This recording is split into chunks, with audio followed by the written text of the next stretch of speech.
Halito, Ulahkhomo, it is a new day, the weather is amazing. Yours truly, Primordial, Sovereign Muur, Heir, Highest Imperial Majesty, Haile, Shasta, Trinity, also known as designer Ternicka Mahabal. So it's been 7 days active on the front line, serving water is a vibe, it is a vibe.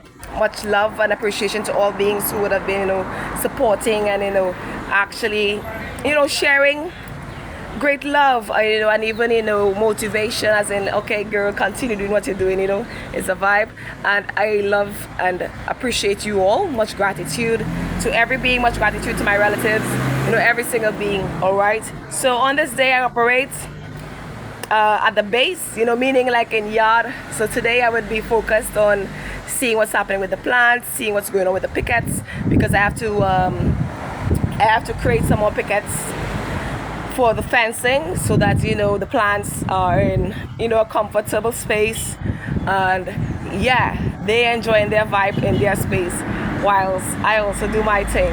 Okay, so moving on, Asherah. All right, so I was asking about Asherah. So Asherah is goddess of heaven and earth. She is the creatress of heaven and earth. All right, Asherah. And Asherah is the ocean, where we see the ocean. She is the ocean. The ocean is older than the formation of planet earth. Did you know that? Yes, the ocean is older than the formation of planet earth. So maybe you should do some research as well. Look it up, go and check it out. Older than the formation of planet earth, and as well the sun. Yes, Asherah, she is older than the sun as well too. Okay, so with that being mentioned, the water would have as well ice particles within them. So these ice particles are formed within the plasma. Alright, so the plasma is the water, the divine primordial waters, the sacred divine waters of origin, for like where the primordials, as in myself, primordials, like we came out of that water, that pure water. Okay, so elements, let's go to elements. We have water, we have earth, we have fire, we have wind. We have fire, we have air. All right, earth, water, wind, and fire. Okay, so aside from that, they would have like other elementals. So let's stick to earth, water, wind, and fire for now. So we have water. So let's dissect the whole anatomy with this part right here. Now I slow down for a minute, but don't get too bored. Stay with me as I continue. All right, so I have a space that I'm working on to set up Trinity, Royal University of Higher Learning, where I'm able to, I have a whiteboard there where I'm able to write, and you can be able to also visualize and better visualize from seeing what I'm writing on that board, to connect and communicate in comprehensive, or like understanding and understanding. So aside from this understanding, we understand, meaning internally we truly comprehend what it is.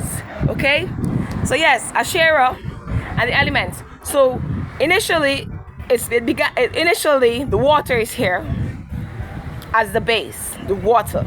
All right, so water, as I've realized, let me have perhaps like this bottle of water here and explain further. So I have this bottle of water, not full, but it has some water in it right here. All right, this bottle of water. So water, as I've observed, when it is settled in a bucket, a glass, a container, somewhere it's settled, right? It's somehow is able to form algae within that. All right, algae is able to form within this water. And have you ever asked or thought about, not just how, but why why it was formed? All right, what created it? All right, so water settling, as I've realized, is that water combined with heat creates water vapor. All right, so water and fire combined. So we have water, and remember I mentioned with the plasma being Asherah, there would have been ice particles, these ice particles, within the plasma, the mother, where everything comes from. plasma mother would be like stardust, or like star seeds, stardust. All right. So this ice particles that would be here is formed, you know, with the heat combined with the water. So perhaps the temperature of the water is like extremely cold, like sub-zero kind of cold, all right, freezing, and that also creates the heat. When it's very cold, it also burns, all right. So with that heat conduction, we're able to also formulate the water vapor that is also what we utilize today in this present and many days as the air we breathe. All right, so the water and the heat, you know, as in what is fiery, what creates the heat, the divine sacred fire within us, that heat, all right, is what I have been able to form the sun as well as the earth continued, because with that heat and the vapor creating the air is the breath, and it's just similar to the breath that we breathe, and within us we also hold within us at least 80% water. Maybe the figure 80% is not accurate, however you could do your research better.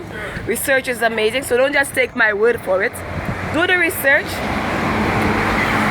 All right, so with water being in us and that occurring, all right, Ashera, the wind, and with the wind, that heat and the water, algae is formed. Algae will be formed after a while, you know, and that would create what would be the like algae is also in a green, all right, it looks green. So that green after a while would perhaps also have brown particles as well too, green and brown, and this is how the formation of everything else continues. All right, so with the algae you're able to create that body referring to the land, you know, as in, okay, with the sacred divine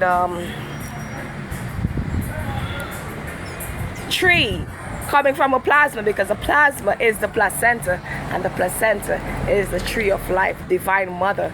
We all have been in a mother's placenta, or else otherwise, you know, perhaps I realize there are cloning going on, you know, where beings more or less, other beings, you know, modern day, not just modern day, but for some time they are grown in a lab otherwise. However, the placenta here in a natural form from the divine mother is that is a share. She is a tree of life, the sacred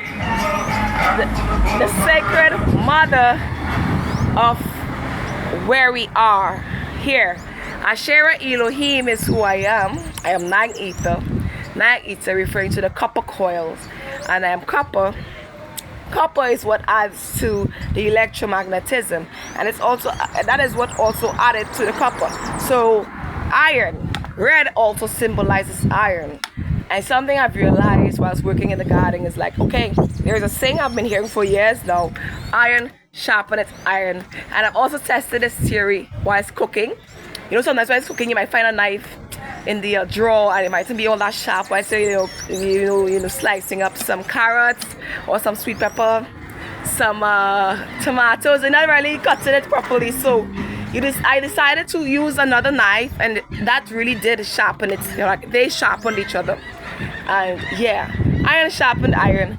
And with that retrospect, iron also we also do have iron within us.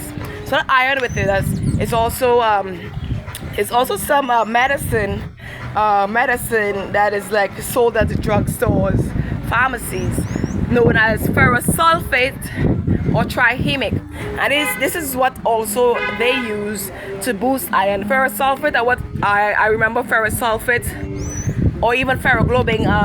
Some mothers, like pregnant females, use these as well. All right. Aside from that, we have the natural greens that also boost the iron within us. So when iron sharpens iron, I'm saying it's not to be violent and like get the iron, get a blade or an axe or whatever else is sharp as a weapon to harm anyone else or inflict harm on any other being.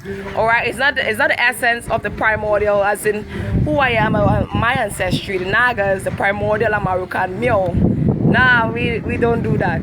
Alright, we sharpen each other. The iron is within us. We sharpen the iron within us to be better.